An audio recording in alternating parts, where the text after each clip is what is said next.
ओम भूर्भुवः स्वः तत्सवितुर्वरेण्यं भर्गो देवस्य धीमहि धियो यो नः प्रचोदयात्. सुख आणिक दुःख यांना सांधते आहे. जीवनाशी ती कधीची भांडते आहे.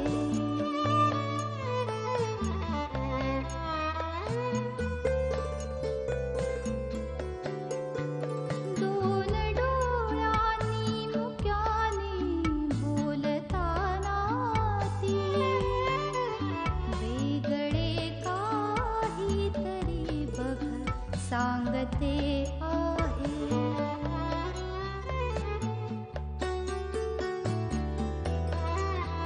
जीवनाचे एक गाणे गात जाताना वेगळीशी चाल त्याची बांधते आहे. जीवनासाठी जणू ही अकस्मिता सुखाणिक दुःख वेडी अवंतिका.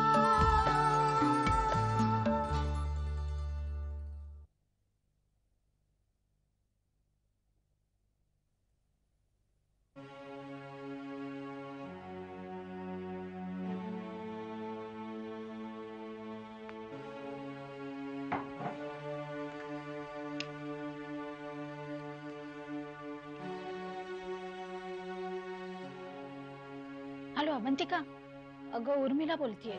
हा बोल ग. जाम प्रॉब्लेम झालाय, सगळं खूप सिरियस होत चाललंय. अगं माझ्या साखरपुड्याची डेट सुद्धा फिक्स झाली आहे आणि आज तो मिलिंद प्रधान मला भेटायला इकडे येणार आहे. मला काहीच सुचत नाहीये ग. तुम्ही काहीतरी करा ना प्लीज. बापरे, आपण काय केलं हे आप्पांना कळलं तर ते काहीही झालं तरी तुझं मिलिंद प्रधानचे लग्न लावून देतील. हो म्हणून तर. आम्ही एक काम करते, संध्याकाळी मी, आशू आणि सलील आम्ही भेटतो आणि काहीतरी ठरवतो. पण संध्याकाळचं काय करू मी? तू त्याला भेटून तर घे. ए भेटून काय घे, मला केवढं ऑकवर्ड होतंय माहितीये. अगं पण काय करणार, आला प्रसंग पार पाडायलाच लागणार आहे ना. आपण बघूया, काहीतरी करूया. प्लीज काहीतरी करा तुम्ही. तू काळजी करू नकोस, मी सलीलला सांगते, तो आजच शैलेशला फोन करेल. बाय.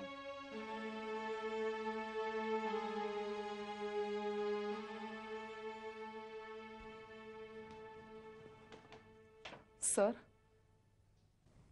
रोहितची आई. बसा.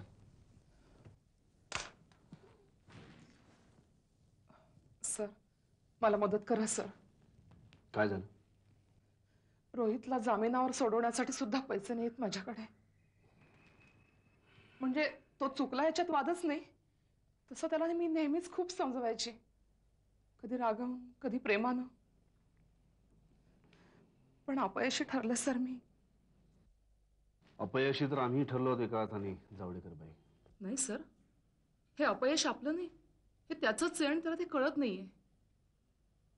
पण कसंही असला तरी माझा मुलगा आहे तो, आणि आपला मुलगा तुरुंगात राहावं असं कसं वाटेल मला सर. तशी मी वकिलाची व्यवस्था केली आहे, म्हणजे केस तर होणारच त्याच्यावर. पण आत्ता जामिनावरून सोडवून आणायला पैसे नाही आहेत सर माझ्याकडे.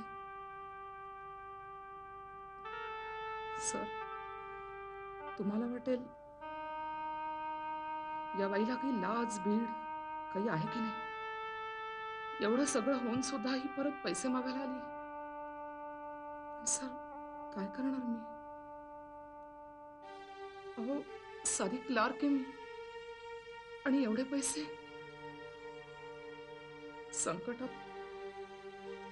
संकटात मदत करणं तर दूरच, पण साधी कोणी ओळख सुद्धा दाखवत नाही. आणि या असल्या बाबतीत सर, म्हणून मी तुमच्याकडे आली. सर प्लीज नाही म्हणू नका सर. प्लीज सर, कृपा करून कर्ज म्हणून द्या सर. मी आयुष्यात तुमचे उपकार कधी विसरणार नाही sir. Please. Mrs Javadekar, Rohit सुधारावा असं मला मनापासून वाटतं. खरंच कदाचित या शिक्षेमुळे तो त्याचे विचार बदलतील, तो सुधारेल सुद्धा. नक्कीच तुम्हाला मदत करेल. संध्याकाळपर्यंत तुमच्या घरी पैसे पोहोचवण्याची व्यवस्था करतो. Thank you sir. Thank you very much. चालेल.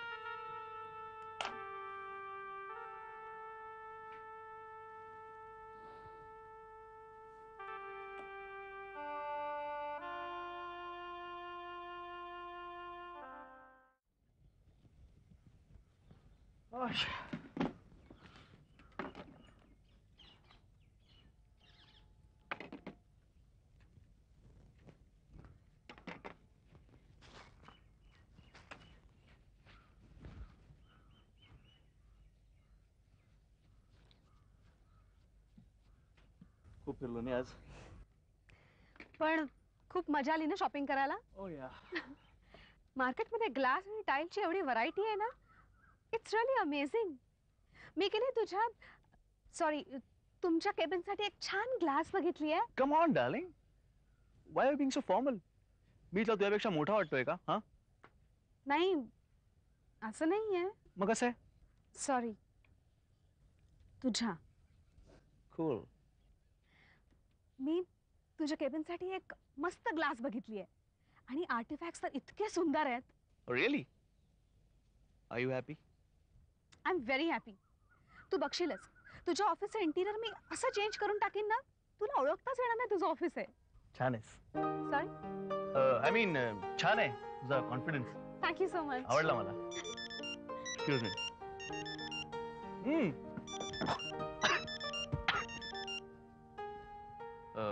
हॅलो, या मामा. हो हो, मी इथेच आहे, कामच करतोय. हो, कामाकडेच पूर्ण लक्ष आहे माझं. या या.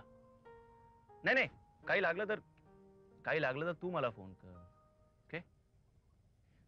हा, मी व्यवस्थित खातोय पितोय. प्लीज ना, come on. I am not a kid. Okay, yeah, I am all right. I love you. My mom. तुला सांगतो ऍश, ती ना डिक्टेटर आहे. Abhishek. Yeah, but she is a great lady. सगळं एम्पायर तिनेच उभं केलंय, तिने सांभाळलंय. ऍक्च्युली ना, ती मलाही इन्सिस्ट करत असते की तू मला जॉईन हो, you know. It's such a boring bloody job. Sometimes I think की तुम्ही मुली कामामध्ये जास्त डेडिकेटेड असतात. I really wonder how. But I shall tell you, मला आता असं वाटायला लागलंय की आय मस्ट डू समथिंग, है ना. ओके, समथिंग म्हणजे नथिंग, राइट? हाँ. अरे यार, मैं पहली बार लाइफ में इतना सीरियस हो रहा हूँ. और actually Ash, I am going through a very bad phase. का रे, काय झालं? अगं, आता परवाच माझ्या गर्लफ्रेंड बरोबर ब्रेकऑफ झालं. I am so sorry. आणि यु नो व्हॉट, मला असं वाटत होतं की माझं हे अफेअर खूप टिकेल. इनफॅक्ट हे अफेअर तर माझं सगळ्यात जास्त टिकलं. किती वर्ष? 3 महिने. गॉड. बघ ना, माझ्या हार्टवर एवढे फ्रॅक्चर्स आहेत ना ऍश. तुम्ही आर्किटेक्ट लोक हार्ट नाही रिनोव्हेट करू शकत? अभिषेक, यू आर जस्ट इम्पॉसिबल. हो, बट मला असं वाटतं की तू सिरियसली विचार करावास. ठीक आहे, करूया. मला आता खूप तहान लागली आहे. Let's order for something please. मी तेच म्हणत होतो की तू सिरियसली विचार कर, आपण काय ऑर्डर करूया. तुला काय वाटलं? अभिषेक! Okay okay, relax. बेटा, दिसत नाही तहान लागली आहे.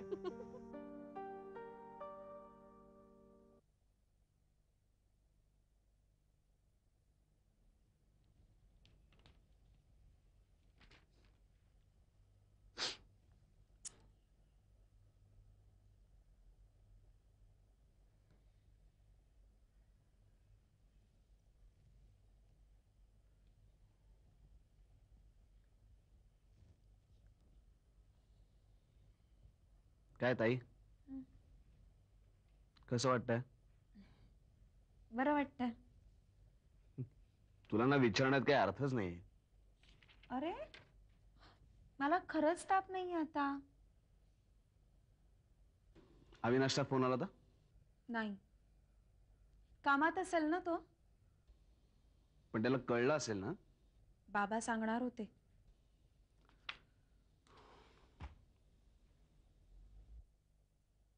त्याला तुला बरं नाहीये माहिती असूनही त्याने तुला फोन नाही केला?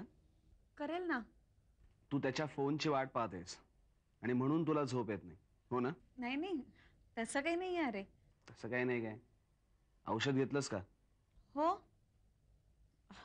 आता मला खरंच बरं वाटतंय.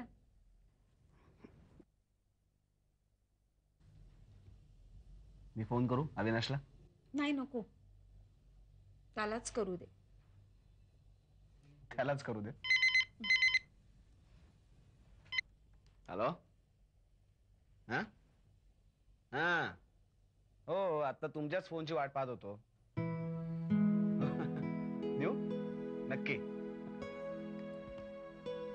अविनाशचा फोन आहे. मी आला वाटतं वेळ कामात.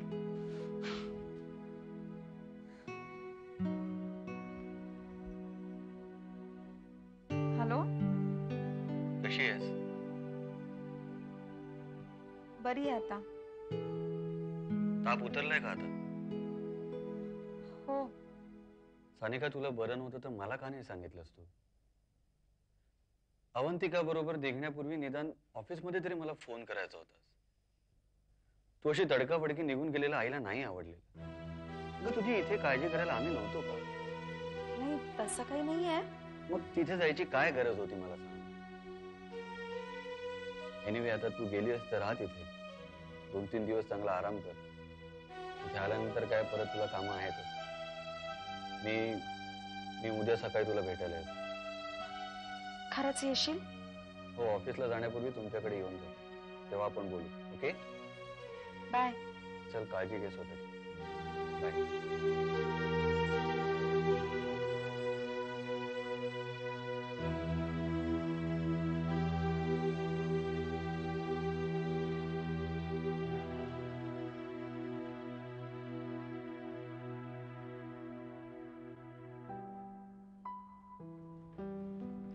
ग्रॅज्युएशन तर झालं, आता पुढे काय करायचा विचार आहे? हे बघ, हवं तर तू पुढचं शिक्षण घेऊ शकतेस. हे तुला पाहिजे असेल तर तू नोकरी सुद्धा करू शकतेस. As you wish. मी अजून काहीच ठरवलं नाहीये. काही हरकत नाही, कारण मला घरात रमणारीच बायको आवडेल. पण दुसऱ्याच्या मनाचा विचार करायला हवा या विचारांचाच मी स्वतः आहे. आणि म्हणून मी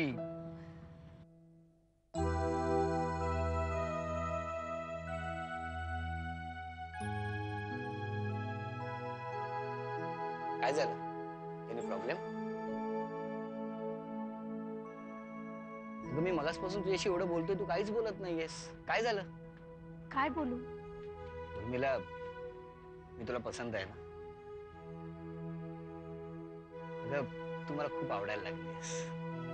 मी जेव्हा तुला पहिल्यांदा पाहिलं तेव्हाच मी मनात प्लॅन्स करून टाकले की लग्नानंतर मी माझ्या घराचं रूप संपूर्णपणे बदलून टाकणार आणि तूही तुझ्या आवडीने घर सजवावस. लग्न झालं की आपण दोघे माझ्या अत्यंत आवडत्या ठिकाणी नक्की जायचं. काय जागा आहे. It's a beautiful place. Milind, please stop this. आपलं लग्न होऊ शकत नाही. काय? अरे पण का? कारण माझं ऑलरेडी लग्न झालंय. हे तुझ्या आई वडिलांना माहित आहे? नाही, त्यांना यातलं काहीच माहिती नाही.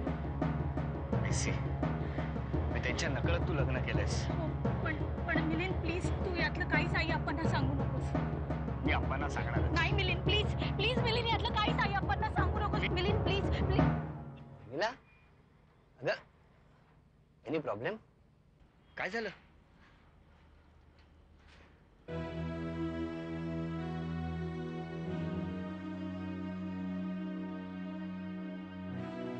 उर्मिला, काय झालं? अगं अशी का वागतेस? उर्मिला, मी खरंच आवडलोय ना तुला?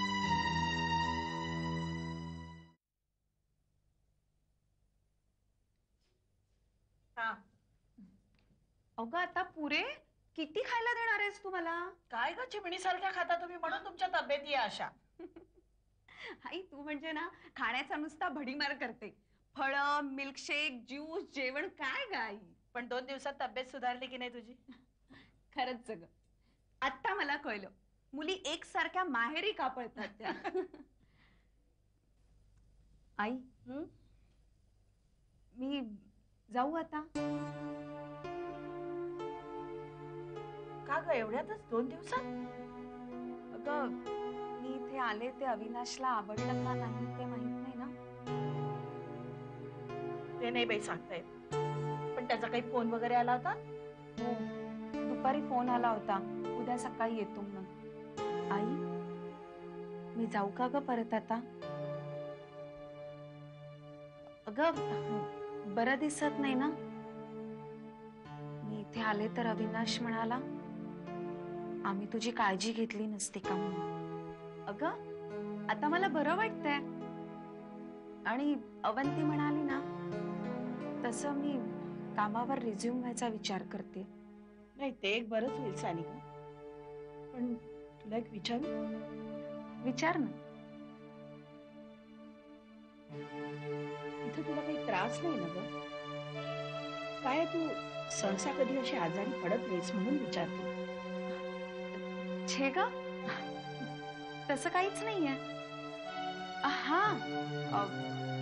अगं अविनाश बरोबर मी बाहेर जेवायला गेले होते ना त्याचंच निमित्त झालं हे सगळं. जपून राहा ग पोरी.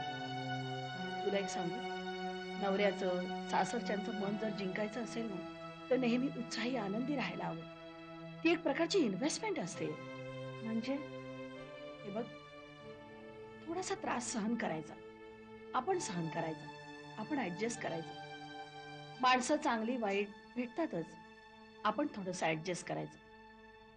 म्हणजे मग आपल्याला त्रास देणारी, आपल्याला समजून न घेणारी हीच माणसं नंतर आपल्या मनाची कदर करायला लागतात. तुला माहितीये तुझ्या बाबांची आई किती खाष्ट होती ती. 15 वर्ष मी त्रास सहन केलाय. माझ्या मनाला पटत नसून पण तरीही त्यांच्या मताने पुष्कळशा गोष्टी मी करायची. सुरुवातीला खूप त्रास झाला मला, पण त्याच्यानंतर सगळे दिवस पालटले. आम्ही जेव्हा जेव्हा रत्नागिरीला जायचो ना तेव्हा सगळ्यांना अगदी कौतुकाने सांगायचं सुलभा खूप कामसू आहे, खूप कष्ट घेते, आग्रहाने खाऊ पिऊ घालायच्या. तुला माहिती आतापर्यंत सगळ्या सहन केलेल्या विषाचं अमृत झालं त्यांच्या शब्दात. आणि मला वाटतं तुला हे सहज शक्य आहे.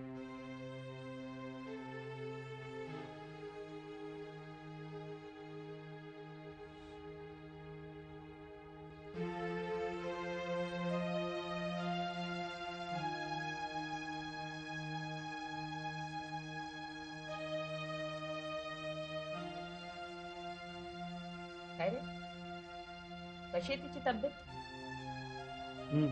बरी आहे. मग आता तिथे किती दिवस राहणार आहे? तिच्या घरी घेऊन ये. अगं पण नवरा आहेस तू तिचा, घाबरतोस की काय? तू हो म्हटल्याबरोबर लगेच तिने यायला हवंय. ठीक आहे बघतो. हे बघू बिघू नकोस हं? लगेच घरी घेऊन ये तिला. आम्ही काही लगेच कामाला लावणार नाही होत. आणि हे बघ, उद्यापासून आपल्या कामवाल्या बाई सुद्धा येणार आहे. सांग तिला. ठीक आहे बघतो मी.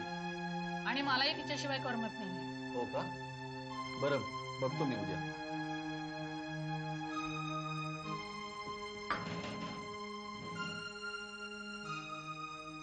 बोलवून घेतलंस तिला. 2 दिवस काम करून घुटले होते मी अगदी. हे बघ, मला हातावरती डिटर्जंटची ॲलर्जी सुद्धा आलीये. त्यातनं आता हे कोल्हापूरचे काका येणार, मग तर काही विचारायलाच नको. कुठं कोण येणार आहे? त्या निमित्तानं तिला बोलवून घेतली, नाहीतर बसलेस ती तिथे आराम करत. आता येऊ दे तिला. काय विचार काय आहे तुमचा? नाही, मी आता तिच्याशी प्रेमानं वागणार आहे.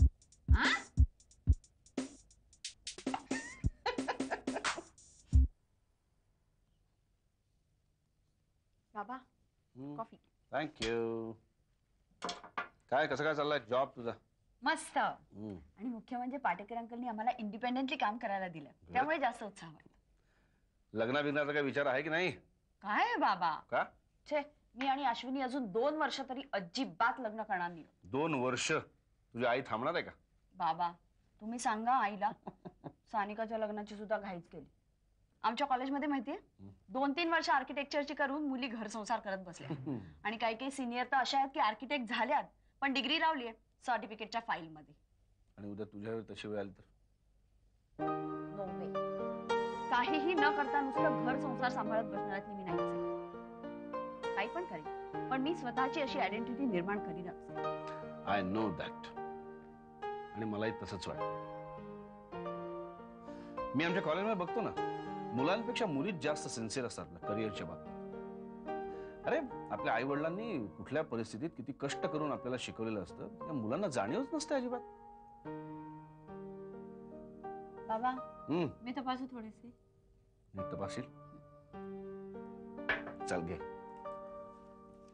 हे तपासलेले ना, हे बाजूला ठेव.